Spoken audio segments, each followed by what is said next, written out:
You're walking your 8-pound Chihuahua down the street. A German Shepherd appears around the corner.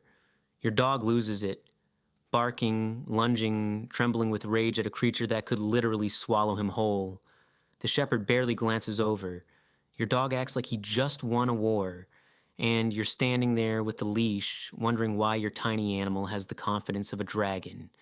Here's what's wild. That behavior isn't what you think it is. For decades, people called it Napoleon Complex, small dog syndrome, a psychological overcompensation for physical size. But when researchers actually studied the brains, the breeding history, and the environmental triggers behind small dog aggression, what they found was way more complicated. And honestly, way sadder than just little dog with big attitude. If you've ever wondered why the smallest dogs are often the loudest, the science behind it will completely change how you see them. Let's break it down. First, let's kill the myth everyone believes.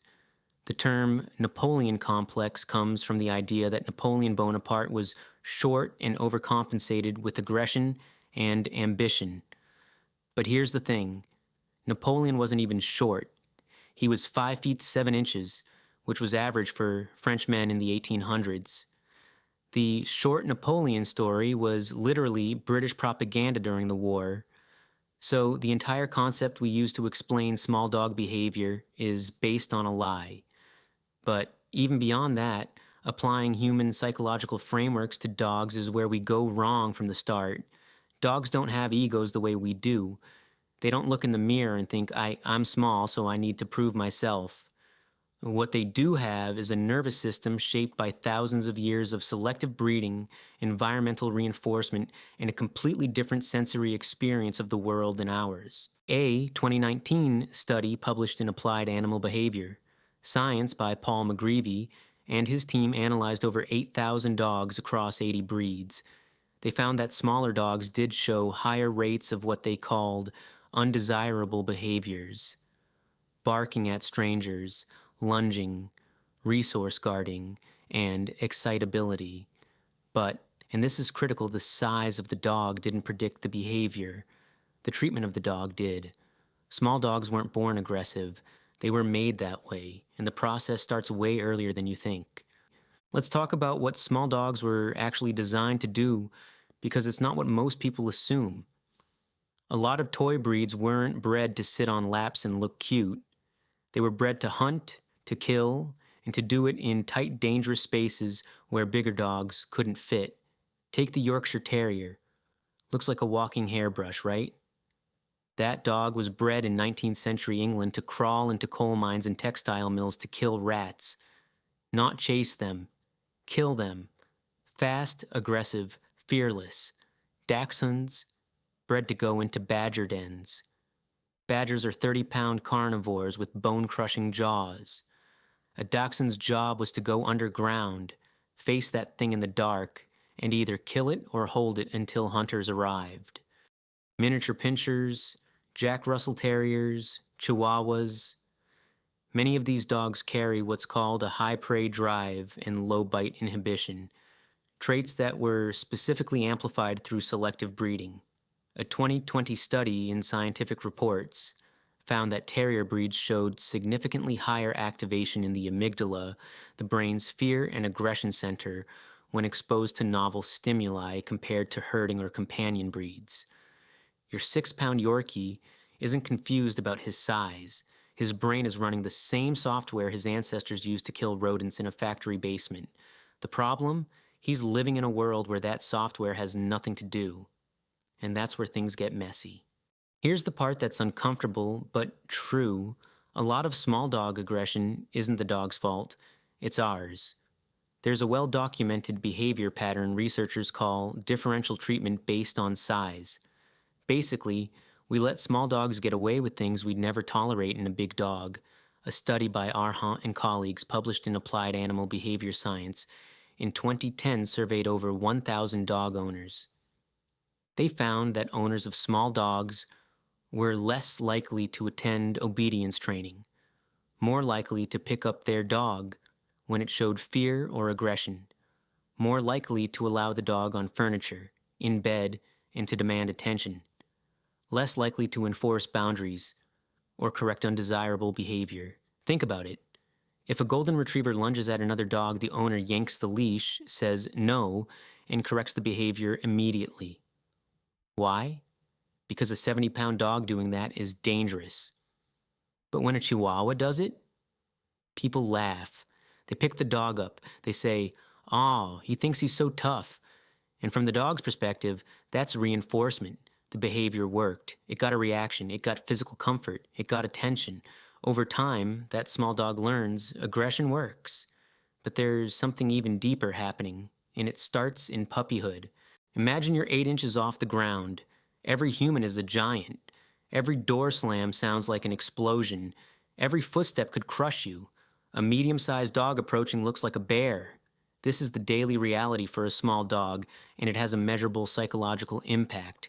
A 2017 study published in Animals found that small dogs showed significantly higher cortisol levels in everyday environments compared to medium and large dogs, even when no threat was present. Their baseline anxiety was just higher. And here's where it connects. Anxiety and aggression are neurologically linked. When the brain is in a chronic state of vigilance, the threshold for a fear response drops. That means a small dog is more likely to react to stimuli that a larger, calmer dog would ignore. That's not Napoleon Complex. That's hypervigilance. And we make it worse.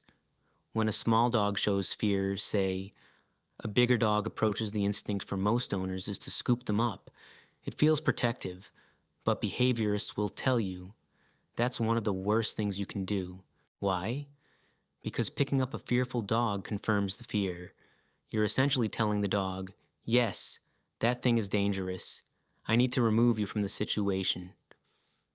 A study by Blackwell and colleagues in Journal of Veterinary Behavior 2008 found that dogs who were frequently picked up during fear reactions showed increased anxiety and aggression over time, not less.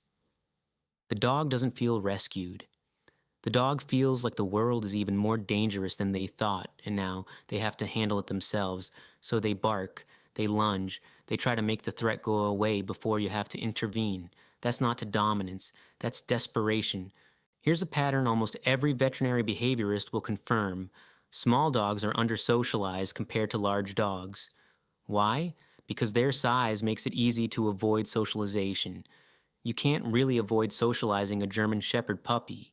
If that dog doesn't learn how to behave around other dogs and people, you're going to have a 90-pound liability. So owners invest in training. They go to puppy classes, they expose the dog to different environments, but with a Pomeranian, if the dog gets anxious at the park, you just pick them up. If they don't like other dogs, you avoid other dogs. If they bark at strangers, it's not a huge problem because they're not physically threatening. So the critical socialization window between 3 and 14 weeks of age often gets missed. A 2016 study in preventive veterinary medicine by Dror and colleagues found that small breed dogs were significantly less likely to have attended puppy socialization classes compared to large breeds, and showed higher rates of fear-based aggression as adults. Without early positive exposure to a variety of people, dogs, environments, and stimuli, a dog's world becomes narrow. And anything outside that narrow world becomes a potential threat. They're not trying to be tough. They're trying to survive a world they were never taught to trust. So if it's not Napoleon Complex and it's not just how small dogs are, what do we do about it? Here's what the research actually supports. Stop reinforcing the behavior. This is the hardest one because it feels counterintuitive. But if your small dog barks, lunges, or shows aggression, do not pick them up. Comfort them with a soft voice laugh or give attention. Those responses feel caring, but they reinforce the behavior. Instead, redirect. Use a calm, neutral tone. Reward calm behavior, not reactive behavior. Socialize like they're a big dog treat. Your small dog the way you treat a Labrador puppy. Enroll in training. Expose them to new environments. Let them interact with other dogs in controlled settings. Don't let their size be an excuse to skip the work.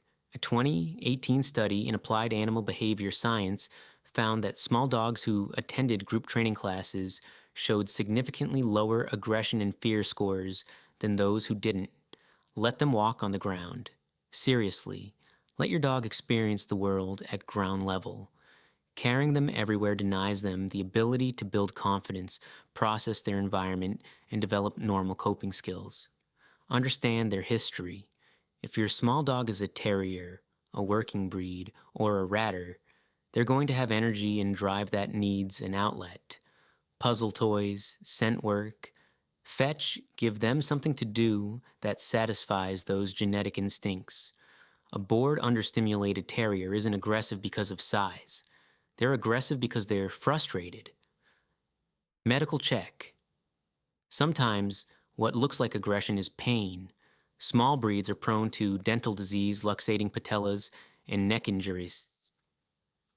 A 2014 study in Journal of Veterinary Behavior found that pain was a significant contributing factor in 28% of cases referred for aggression. If the behavior is new or worsening, see a vet before assuming it's behavioral. So here's the real truth about small dogs that act tough. They're not compensating. They're not delusional. They're not trying to prove something. They're scared, under-socialized, genetically wired for boldness, and reinforced often unintentionally for behaviors we'd never accept in a larger animal. The Napoleon Complex is a human story we projected onto them.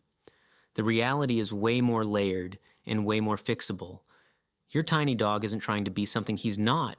He's trying to survive a world that's too big, too loud, and full of giants who don't always understand what he needs. And the saddest part, most of the time, we're the ones who made him that way. If this changed how you see small dog behavior, hit subscribe. Drop a comment below. Do you have a small dog that acts like this? What's the wildest thing they've done? Next time, we're going deep on something completely different, and the psychology behind it is stranger than you'd ever expect.